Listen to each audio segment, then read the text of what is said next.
Committee. Welcome back. Blanche, I would love some direction on how to properly pronounce your last name. 3 syllables. Podhajski.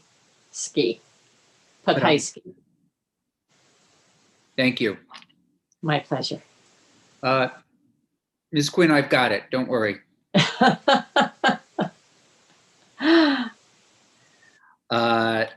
Thank you both for being with us. We greatly appreciate it. And I particularly appreciate the fact that you came early and were able to listen to some of the testimony and have an understanding of some of the things that we're working on and grappling with a little bit as it relates to how to improve our literacy rates, in the state of Vermont. In short, getting children ready to read and write and be good readers and writers.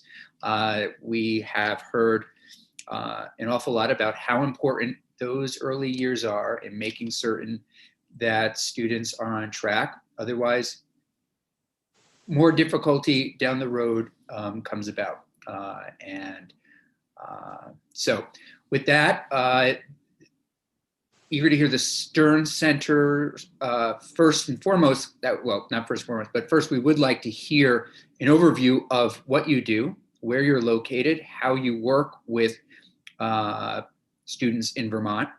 And then we would like to hear, or simultaneously hear how you're interested in and how you can help us work on the issue that we're grappling with. So with that, I'll turn it over to the two of you.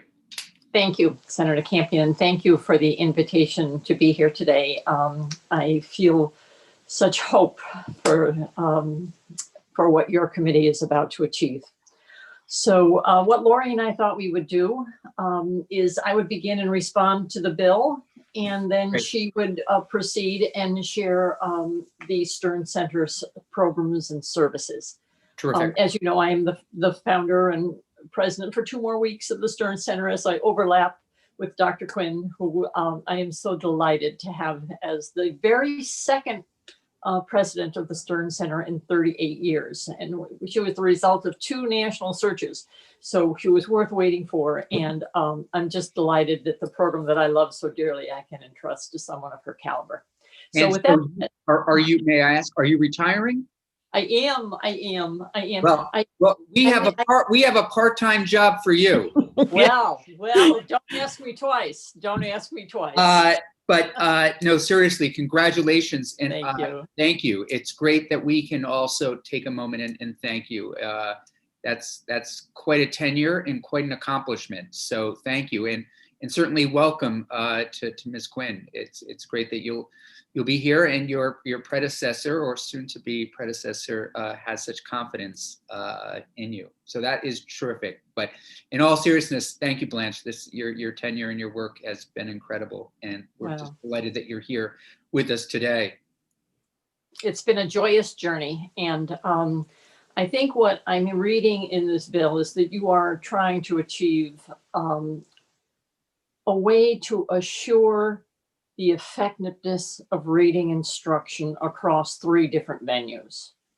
In the general classroom. If I may, feel free to even think of this as a blank slate. I mean, and by that, I mean, the bill that, I had drafted was in response to an email to the agency saying, hey, can you get us started? Can you get us started on how to start to make improvements? And as you've heard, I think the one part people are in agreement with are the foundings and maybe the date that the bill goes into effect, but otherwise there's quite a bit of disagreement or concern with some of the other sections. So I think the past testimony that you heard gives you a good sense of some of our struggles. So please feel free to just talk and share with us your thoughts in general on how you think we might make these improvements that we're looking to do. Sure. And I was appreciative of hearing the testimony, and I thought Jay did a magnificent job. I'm sorry he's not here for me to compliment him. His roots in concern for struggling learners was evident. And also Libby's comments about the need for something between K and 3. When Jay says that by 3rd grade, if children aren't reading, we're going to lose them. By 9th grade, they're going to be behind. When I hear middle school teachers tell me that 50% of their incoming 7th grade class is below proficient, my heart breaks. That is inexcusable in 2021 when we have the evidence and we have the knowledge to fix that. So that's why I think it is a good thing to have some mechanism for assuring that we are providing reading instruction to our children in a way that's maximally efficacious. And we should be doing that in the regular classroom. We should be doing it in special education, and we should be doing it in personnel preparation. Okay. And the DMG report is already over 3 years old. And I think Act 173 was a positive development as a consequence. But we know we have a knowledge gap in teachers that we have to fill. And we also know that we have over 30 years of neuroscientific evidence to work with those teachers, help them have a body of knowledge, apply that body of knowledge, and sustain that body of knowledge within school districts so that we don't have to see this event recur. Otherwise, we're really not doing, I don't think, fair service to our teachers or to our readers, to our young readers, who are obviously, when you see 37%, I don't have to give you all the data, you have that for yourselves, but we have in Vermont less than 50% of children who are reading at proficient levels. And it's interesting, at the Stern Center, when we do some system, where I testified last week for the first Representative Webb at the House. And when we talk about systems change, that's really important because it should be about an entire system embracing a desire to improve reading efficacy. And that is when you provide a body of knowledge, everybody buys into this, the teachers, the leadership, the parents, the families. And then we show through coaching how that can be applied. And then we build capacity from within so that we can carry that knowledge forward. I posted, Jeannie was kind enough to post some data we have from our Lead to Read initiative, which is the systems change initiative that we're currently doing. We're in our 3rd year. We've done it in numerous Vermont schools. It was preceded by the Central Vermont intervention that we did in Williamstown and their schools that has had such a powerful effect. And those, if you haven't heard testimony from people like Michaela Martin and Andrea Wasson at Central Vermont, you may want to do that because their success story is powerful and maintained. They've reduced their special education referrals significantly. And that's obviously a savings for taxpayers as well. So as we look at the data that we got, what we saw was, and Jay nailed this, that in the areas of phonemic awareness, phonics, and fluency, teachers range from 25% to 39% comfort zone in terms of being prepared. When you looked at phonics and phonemic awareness, it was 25 to 28%. 25 to 28% confident about how to teach those skills when they're one of the 5 essential skills that the National Reading Panel came up with in the year 2000 that it's critical for children to know in order to learn to read. Okay. Now they did come in, he was right there. They came in much stronger in vocabulary and comprehension, 40% and 56%, okay? Now we were able to bring these teachers up in their own feelings of confidence and self-worth, if you will, through a body of knowledge, coaching, and application to anywhere up to 70%. So that's, to me, progress, and that's exciting, okay? So how do we go about thinking about that? Where have we sort of missed the boat? I think, in all honesty, we haven't been able to bridge philosophical perspectives and recognize that all of us have a lot to share and a lot to learn about the act of reading. but we have an enormous amount of neuroscientific evidence. And you know, before I founded the Stern Center, I was the director of the Center for Disorders of Communication at the Medical Center Hospital of Vermont. I was in the Department of Neurology since 1971. And when I asked the chair, why are you so comfortable putting me in that department? He said, Blanche, learning is a brain function. Bottom line, our physicians to be need to know that. We need to learn from you, and we need to help our patients learn better. Okay. So to now have 30 years of neuroscientific data about the fact that 95% of kids, 95% of kids can be taught to read regardless of background. I'm so tired. Well, how many books were in the home? Regardless of background, they have the cognitive capability to learn to read if we teach them the fundamentals of reading correctly. We know how to do that. We also know that the biggest level of inequity is in teacher preparedness and teacher effectiveness. So teachers desperately, no matter what philosophical orientation they come from, they want their children, their students to learn how to read. So if there are gaps in their knowledge base, let's fill those gaps. We also know that Stanford University in 2015 showed through fMRI studies that there is a reading instructional method that actually shifts brain activity in struggling readers to look more like competent readers. Duh. Why aren't we teaching that to our teachers from the get-go? Okay, so we have all of this, and we have to figure out how do we do this in a way that people accept it. And I'm very proud, again, Lori will share with you the wonderful things going on at the Stern Center, but also our conversations with places like the University of Vermont. And the need to maybe think about all they know about comprehension and inference building and the talents in writing. That faculty is gifted. But if they have some needs in the areas of phonics and phonemic awareness, let's work together and deliver that to the teachers. It would be really wonderful to see that happening. And I truly believe that we can do it. Through the system of change initiatives, through the undergraduate preparation initiatives, through our state college system, whatever venue you want to choose. But in any event, I am just so grateful to you for taking illiteracy so seriously, for recognizing the problem that exists, and yet figuring out a way to legislate change. And that's what we want to do, is we want to do something effective to not continue the way we are, but to use what we know to make it better. So I'll be happy to take any questions. Thank you. Questions, committee. Senator Hooker. Thank you. And thank you for your work, and congratulations on your soon-to-be retirement. Thank you.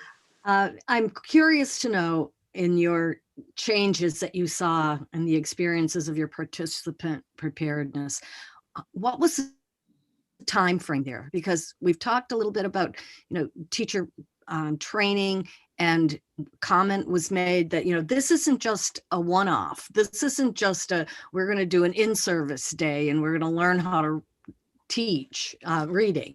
So how long did it take to affect that change in this cohort that you used? The data I was reporting on was a 9-month intervention. It was 9 months. Okay. Change where they took a 45-hour course. We have an online course. And this again began in 1995 when the Freeman Foundation gave us over $1 million at the Stern Center to deliver this knowledge to every teacher in the state of Vermont who wanted it. Okay, so we started doing that live.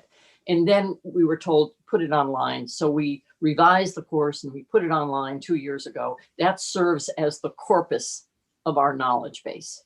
And that's what the teachers take. And then the cool thing is we can do coaching online now. The COVID forced us to do coaching online, in all honesty. But it was a wonderful thing because we already had a vehicle for doing that. We had an online coaching model. So we were helping teachers unpack those modules within that comprehensive course, because the information is pretty dense for teachers who've never heard this before about phonological awareness and how the language works. But we can help them unpack that knowledge, okay?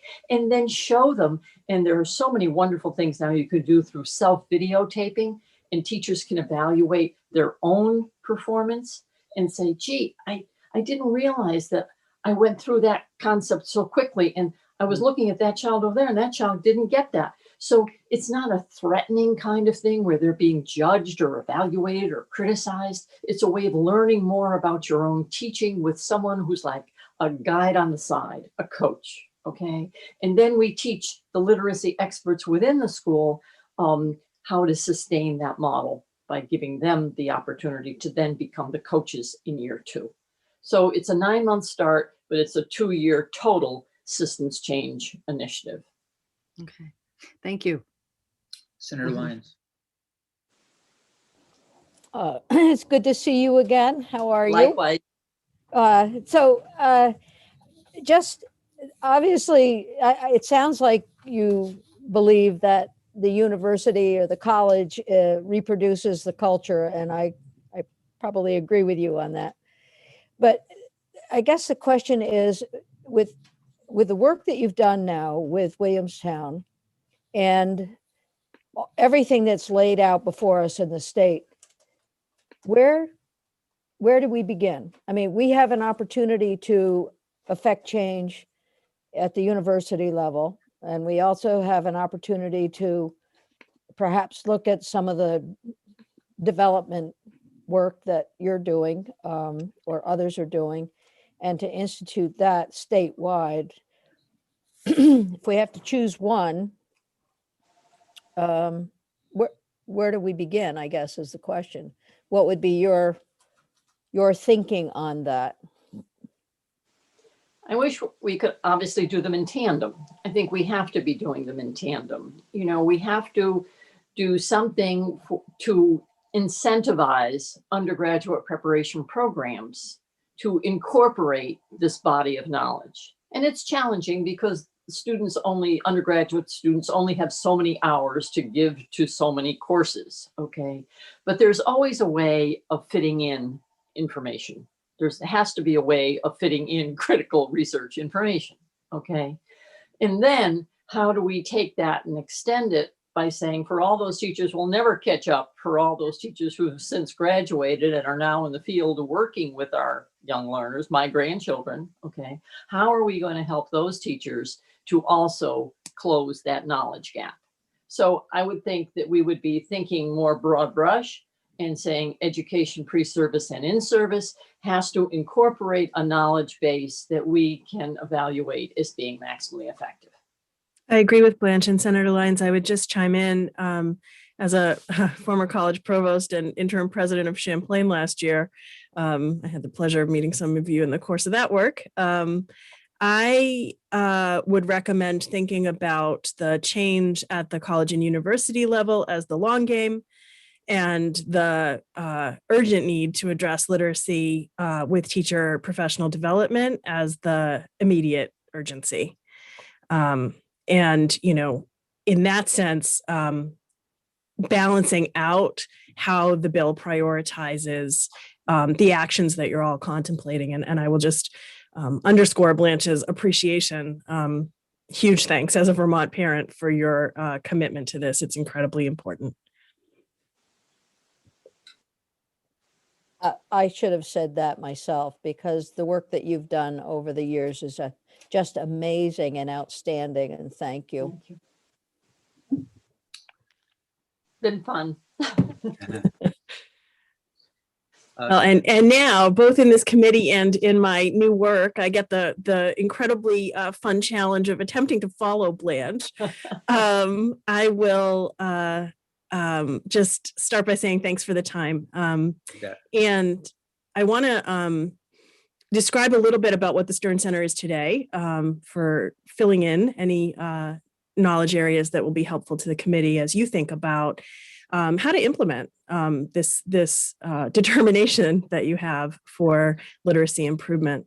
Ms. So Quinn, before you do that, may I just, because I'm you don't see me here, I am surrounded by notes and Okay. things that people have said, and I am trying to whittle some of these things down. And it sounds to me like the way that really, and this is also for the committee, that if we could, again, invest right away some real dollars into professionals who will go and work with other professionals in training them, getting them up to speed, getting that 39% or 28%, more like 75%. And while at the same time looking at what's happening in our undergraduate institutions and the training that's happening there, those two things would be ways for us to talk to our colleagues in appropriations and talk to the Agency of Education. How does that feel to both of you? Okay, and I have to say, I really appreciate the comments around 95% of our children can read. I feel, and I'm new to this committee in a way. I was on this committee several years ago, but it seems that oftentimes I hear it's like you said, what books are at home, what kind of family, low income, middle income, but really what you're telling me is, again, what I continue to also read is that person in the classroom, that incredible person, if that person is as incredible as we need him or her to be, they diminish those negative factors, whether, what home life is like, what the struggles are, and you're really able to reach those students. And I appreciate hearing that. Yeah, and it's not Yeah. to say that it wouldn't be wonderful if we had pre-K education that was really high powered to teach about the Right. precursors for literacy. And so all Right. children enter kindergarten ready to read. Yes, indeed. But we also need to make sure at the other end that when kids are in middle school and they are not reading, 50% of them are not reading at proficient levels, that somebody knows what to do to help them, because it's never too late. Right. And I don't want to be the one that's saying, listen, we're trying our best in this state to make sure that students coming from low-income families still have the best lives possible. But we can't turn around and say that we're not able to teach because they don't have certain things. But we really are. We really are able to get 95% of Vermont's young people to read, despite what kinds of backgrounds they might be coming from. That And should that's be yes. our goal. important for us to remember. That should be our goal.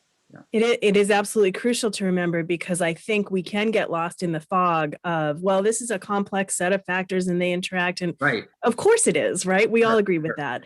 And the mountain of neuroscience that demonstrates what happens in the student's brain when reading is working is entirely supported by the structured literacy approach. And frankly, the evidence isn't there for the other approaches. And so we have had this really unfortunate persistence of the declines in literacy, because I think that the various systems we're pushing against haven't been willing to say that out loud. And so when you reached out to us, I felt like the stars were aligned, because the Lead to Read initiative that Blanche referenced is really poised to help with this. We have been, so let me back up. So as you know, Stern Center, not-for-profit, scientifically driven Center for Learning. That is our raison d'etre and what Blanche built. And in the last year or so, Stern Center reached over 3,000 individuals. More than 2,400 of those were teachers in our educator professional learning programs.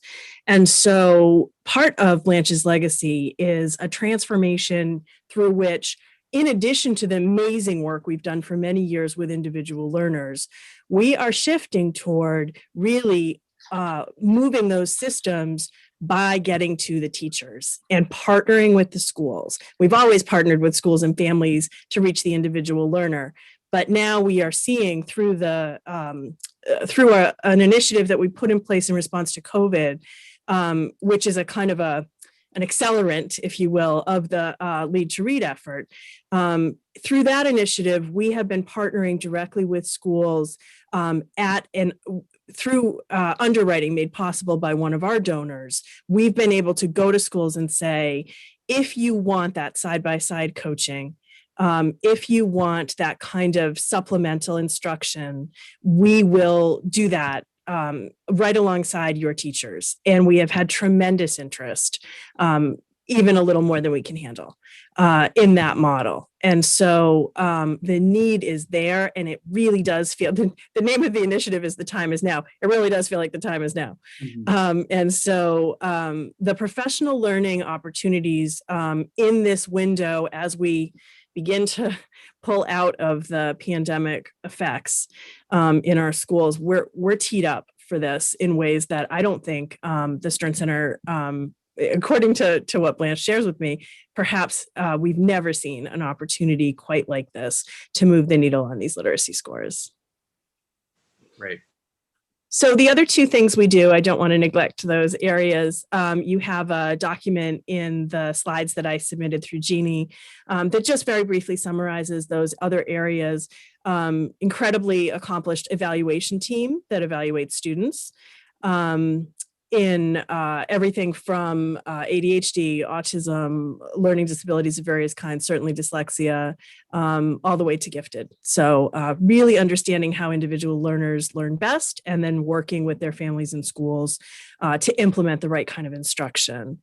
And then the other program area, of course, is instruction. It's about direct instruction to learners in all kinds of areas, with a heavy emphasis on reading, spelling, writing, but also mathematics and social communication. So the center really does have extraordinary reach into the different areas of academics. And the more I learn about our impact on the teachers who are coming to us for professional learning, the more excited I am about really building on that momentum around changing the literacy.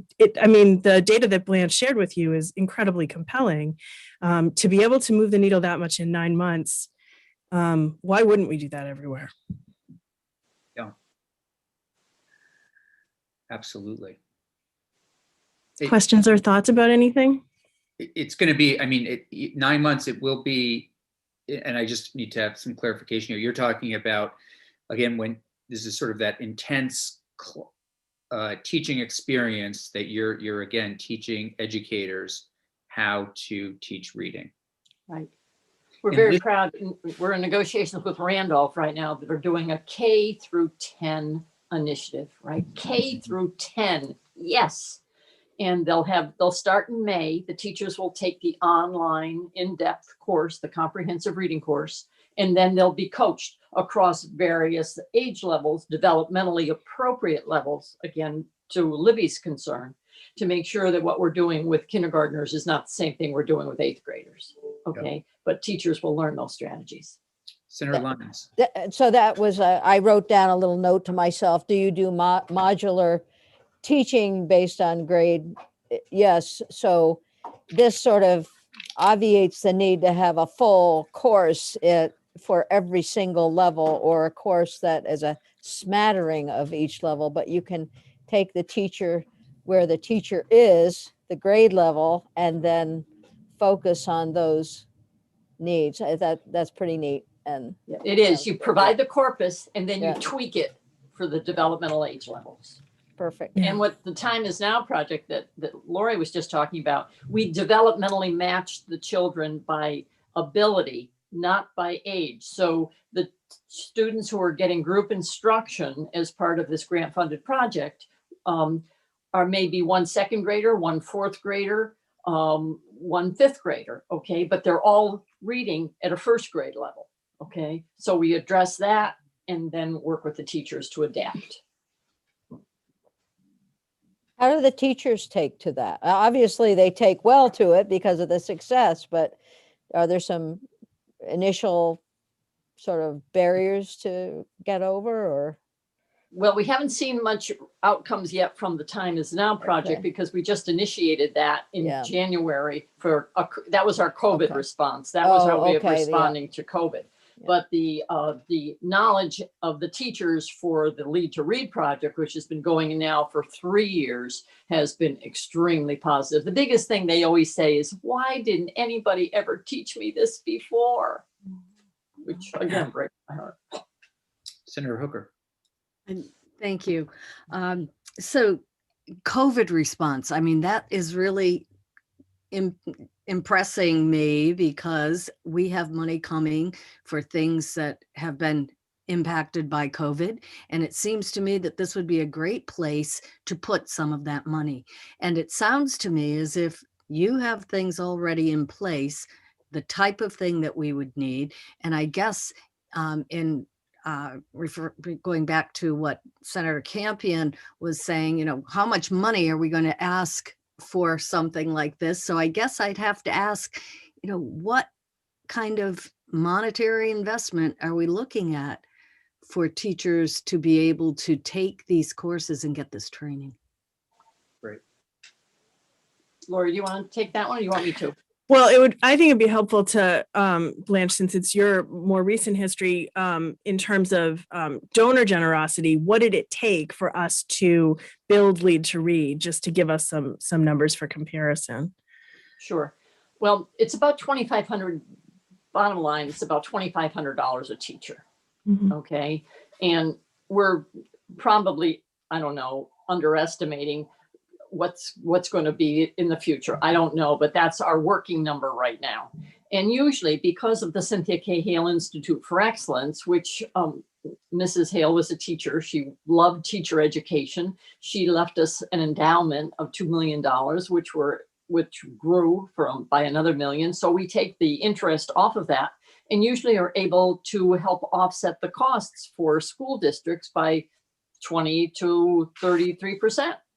And that's really quite nice, you know, because there are lots of braided funds that schools can be using coming from different directions. And if sometimes I was really sad when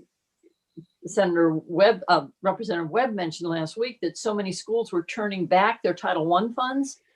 You know, we need to help them understand how they can use these dollars to advance their teacher education.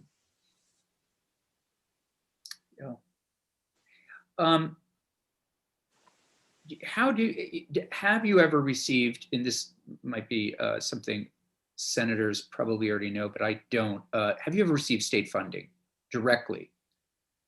No. So it's okay. Now, we actually, you know, at the time when Mark Hull was Commissioner of Education many years ago, some of you may remember that, he had called me and said, Blanche, we can't send so many kids to residential placements because they have reading problems, okay? Because the state was funding the $60,000 a child tab for them to be going to Connecticut or New York or wherever to schools where they knew how to teach kids who couldn't read, okay? So that's when we did get some state funding to develop what we called the Learning Disabilities Lab School. And that was in conjunction with Jana Osman, who's our Vice President for Academic Advanced Learning. And she used to be the LD consultant for the state of Vermont. So that's how we got some funding through that. And that was very successful. Bellows Falls did a beautiful model on that one. Where else would, if I may, Senator Lynch, just where else would, if we wanted to, again, if we were to, you know, get an agreement with appropriations and say, hey, you know, our teachers need this, where else would they go besides the Stern Center? I mean, kind of an odd question, but who else is working on these kinds of things? Sure. And we got asked that last week as well. You know, Louisa Moats, who is a former Vermonter. She still, I believe, has a home in Thetford. She now lives in Idaho most of the time, but she has, you know, put together a program called Letters, which teaches teachers the essentials of how to teach phonemic awareness and phonics. Where we get hung up is when people say, well, we don't want to teach programs. And that's absolutely correct. We don't want to teach programs. We want to tell teachers which programs match up with a structured literacy knowledge base. So what we want to give them is that structured literacy knowledge base. Louisa will give that to them through Letters, but Letters is a program, okay? So when administrator from higher ed who testified last week said, well, if we taught one person in Wilson, Wilson is another program that is a curriculum that uses structured literacy.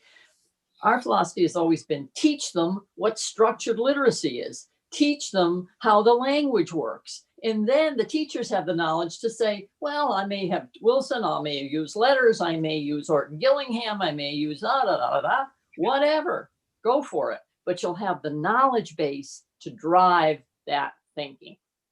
And equally importantly, you'll be able to assess which of the programs on the market, some of which have some serious marketing muscle behind them, are not structured literacy and frankly don't work with every learner. If let's just say for argument's sake, the average program was $2,500 for teachers. And let's say, I mean, how many teachers, if we educated 500 teachers, we're talking about $500,000. Any estimate on how many teachers would need to take this? Did we have those kinds of numbers? All of them. No. Right. Here. Well, it depends, right, on how you would want to target the dollars based on the scores and the kind of current state of the map, if you will. Yeah. Okay. I mean, I think you could make an enormous difference with a targeted intervention, recognizing that money doesn't grow on trees, even though we would be happy to take a tree and tend it. But, I think there's huge opportunity with a band of intervention, if you will. And it's all online. So those of us who live down in Bennington, our teacher, it's completely now online. It's completely online. We were 2 years ahead. I didn't think that we'd be able to do it, but our staff pulled it off. They recognized before COVID even that we really had to get this model online because it's too costly. We can't go to Bennington to coach. Right. Senator Lyons and then Senator Hooker. Oh, I think you went right through some of the thinking. I started thinking about sustainability of this and knowing that once you do this program, then you also need to invest at the college level. So, but I do like Senator Hooker's idea of using some of the federal dollars that may be coming to us. Right. And so I started thinking about names for a program, like COVID current or COVID catch up. I don't like catch up, but we need to do something to help children who have been out of the social milieu during COVID, and helping their teachers help them probably feels like a good idea to me anyway. Right. And well, Education Week did a beautiful article that explicated that COVID is going to hurt the children who are already hurting the most. Right. So the children who are struggling now are going to have struggles beyond that. Senator Hooker. Yes, thanks. 2 questions. Do the teachers that have gone through the program at the Stern Center come to you on their own? Do they come through their school districts? How, the several hundred that you've already put through these programs last year, I guess. Both, right? Both directions. Both directions. Yeah, okay. Both directions. But what's wonderful is when you see like a district come together and say, look, we don't like the way our scores are looking. We want to make literacy the top of our priority list for improvement. So let's all come together on this as teachers, because without buy-in, forget it. You're not going to force anybody to do this if they're not interested in improving their kids' outcomes. We want to improve kids' outcomes. That's why we do this. So working with Rochester, was it Rochester that you said you were working with? We're working with Randolph now. We have worked with Williamstown. Williamstown has glorious data and a huge reduction in special education referrals and rating. And so the district has stepped up.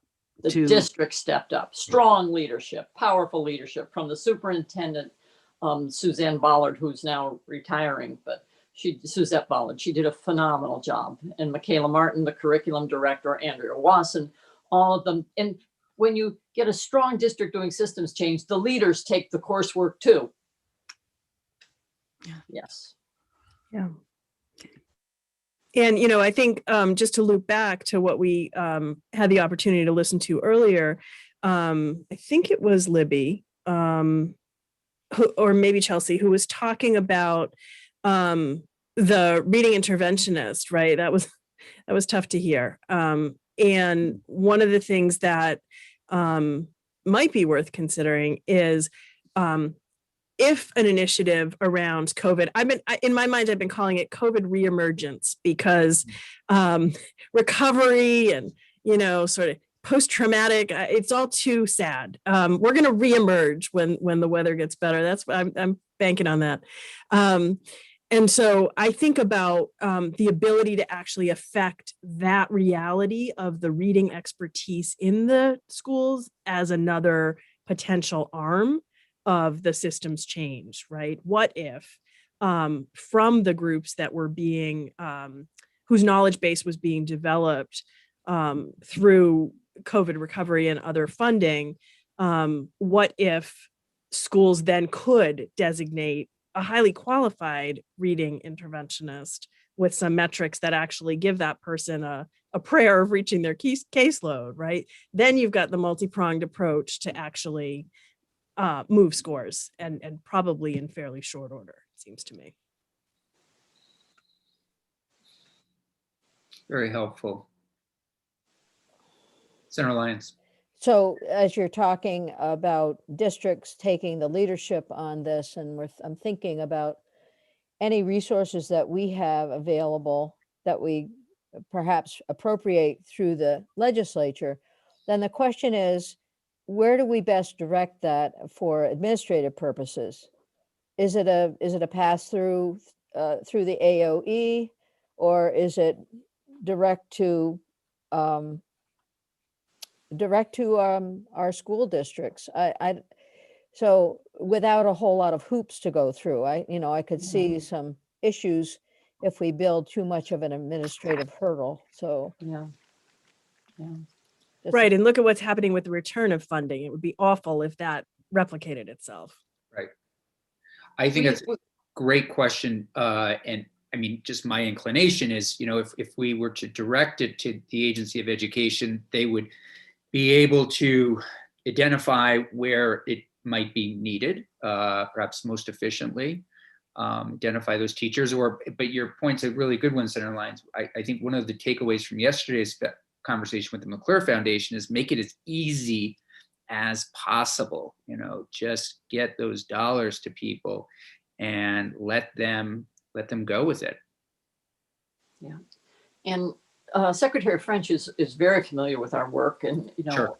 respects it greatly. Sure. And, you know, he's in a tough spot too, because he says, even on my team, you know, you see these philosophical divides. You see, well, it's time. The whole country is talking about unity. It's time for us in education to talk about unity on behalf of the kids. Right.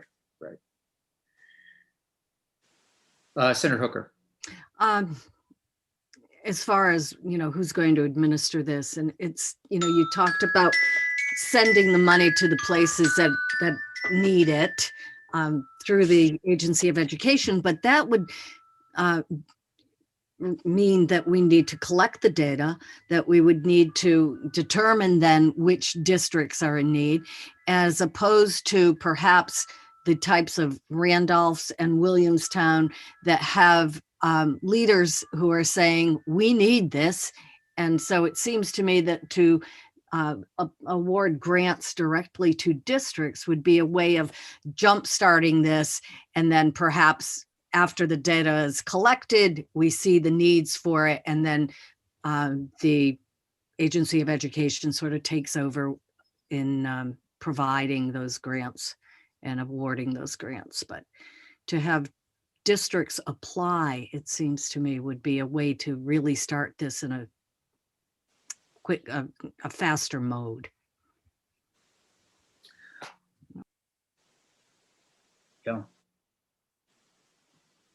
Any other questions or comments? This, I'm sure this is not going to be the last conversation we have. Sorry, Blanche. You're not heading to the islands for vacation yet. Not yet. Well, it's kind of, the silver lining, right? The silver lining to the pandemic is that we've got to make some things happen here. That's right. That's right. Thank you both for everything. Blanche, again, for all of your incredible Thank work. you. Lori, for now jumping on board. And we will certainly have you both back in again. But you've given us some incredible testimony and some incredible conversation. So thank you for that. Well, it would be so wonderful to see Vermont be a leader in this. We can really, I believe we can do it. Ready to help. Thanks. Thank you. Okay. Have a good Have afternoon. a good rest of your day. Thanks, you too. Thank you. Bye-bye.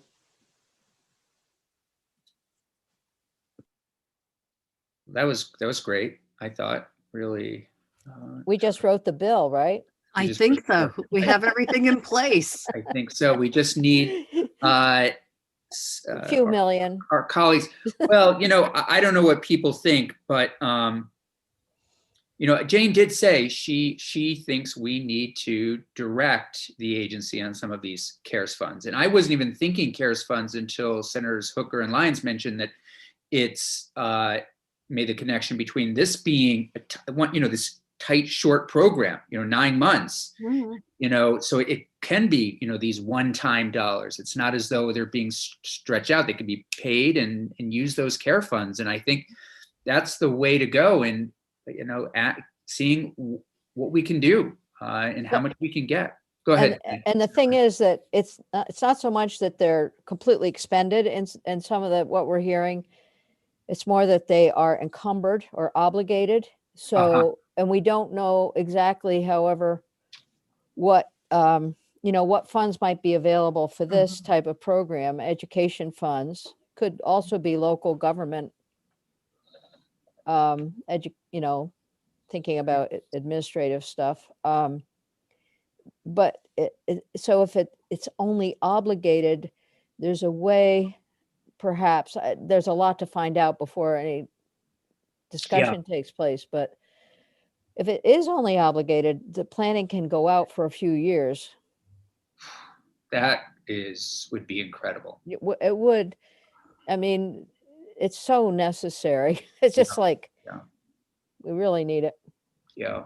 Well, even if it's like the money so far is going out until December of next year, correct? December of 20 or 21. The 20. December money that we December just money. got, some of it is only going to September for obligation. Right. But And we don't know what the next chunk is. We don't know everything about all the money. That was the money we looked at in committee the other day. We don't know all the details, so we'll have to travel back and look at that. but if we're able to use the money for education and we award these grants to districts, once it's awarded, would that then mean that it's been spent so that it comes within the parameters of the time frame? That would be a question that It depends. you have. So the last time it had to be spent. Now this time it has to be obligated. And so then, we don't know what's coming next in the great big 1 point something trillion dollars potential. So all hands on deck to find out. It's pretty exciting when I start looking at guidelines and talking with people, it gets very, very opportunistic. Yeah, it does. Yeah. Senator Perston? I was just going to say, I like the testimony we just heard, but one thing that I heard in my meeting with superintendents was that what they found helped a lot was the in-classroom teaching coaches that are coaching the teachers. Like they said, they've had teachers go to like a conference, like here's how you do XYZ, and that didn't work. That's different than what the Stern Center does, but I don't want to lose sight of that advice and potential that we kind of hire people to get out there, but they're hard to hire. As we hear today, there's not many people that are doing it. So I just wanted to. No, I'm glad you mentioned that. I do think, and this is just my thought, is, some of these one-time monies, letting either the agency or the district use them as they will with regard to this kind of Stern Center training, but then money directly to the agency to do what you're talking about, to make certain that, number one, they have staff that can do these kinds of trainings. And I mean, I don't know about all of you, but I don't know who else would be better besides the agency. I mean, I feel like they have to, at least in my experience in other committees, it's the agency that is going to have the information, know how to distribute it most effectively, whether, Senator Lyons, from sharing natural and healthcare, it's the agencies that seem to have this, this kind of information are the best people to distribute and make decisions. So if we equip the agency with literacy specialists, people that could train, trainers to train even, seems like the right way to go. That's another conversation, isn't it? Yeah. And possibly with the Stern Center. Yeah. They train trainers, or is there someone that does that? Because I think Senator Perchlik's observation about having classroom involvement just helps to sustain whatever is put in place. Yeah. Yeah. Anything else? So what I'll do is I'll work with Jim a little bit after this and try to put some kind of, again, working construct around this and bring it back to everybody. And in the meantime, just it looks like I'm supposed to meet with Jane and Becca on Monday with sort of our list of things, everything from funding, we have a scholarship bills for State College and the CCV. We have, literacy, we have other priorities. And I think what I will do to make sure that meeting represents everybody's thinking is I will send you all what I was planning on sharing with Jane, just so you all agree with what I'm saying and nobody says, I can see Chittenden saying now my views weren't represented. I see everybody shaking their head. Yep, I could see that down the road. I didn't get this. So no, whatever you say is fine. Yeah.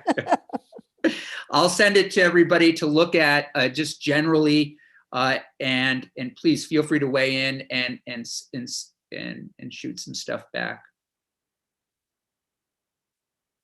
Okay. Anything else? And Senator Perchlik, were you going to say something? Was this 16 on our agenda today to talk about, or no? Well, we just took that additional testimony, but we have time to continue that conversation. I mean, we're still working, and I think for where I'm sitting, I want to read that testimony, but please add whatever you would like. Well, just two things. One, when I was listening, or I looked a little bit at what she sent in. Yeah. But my only comment really was that the name of the task force should be more clear, because it's still the discipline. But when you read what it does, it's all about expulsions and suspensions. So maybe I forgot the word, but there's a word that's used later on about exclusionary, disciplinary, whatever it's called. I thought maybe we should be clear what the task force is. I didn't agree with the witness that we should broaden it to truancy and other discipline, because then it just gets too broad. I thought we should keep the focus on suspensions and expulsions. And then if we're going to do that, maybe that should be in the title of the task force, so it's just clearer to folks. The other thing is I did get an email from Amanda Garces and I had sent her a draft and said, hey, we're working on this again, because I remember when she left, I thought she wanted to be involved, and she said, oh, she didn't know. She'll look at it and get back to us. So great. No, thanks for doing that. And I know you've also reached out to Senator Rahm, which I appreciate, and I reached out to Senator Sears, both of whom were the main sponsors, and they're both feeling good, which is good. But I just want to go back to what you said, Senator Perchlik. So you did or did not agree with the truancy comment? I missed that. I did not. I don't think we should. Okay. So we'll keep it tight as is. Okay. Okay. Anything else? All right. Well, It's a little after 4. Thanks, everybody. Really appreciate everything. And Jim, if you don't mind staying on for a little bit. Okay, yep. All right, great. Have a good afternoon.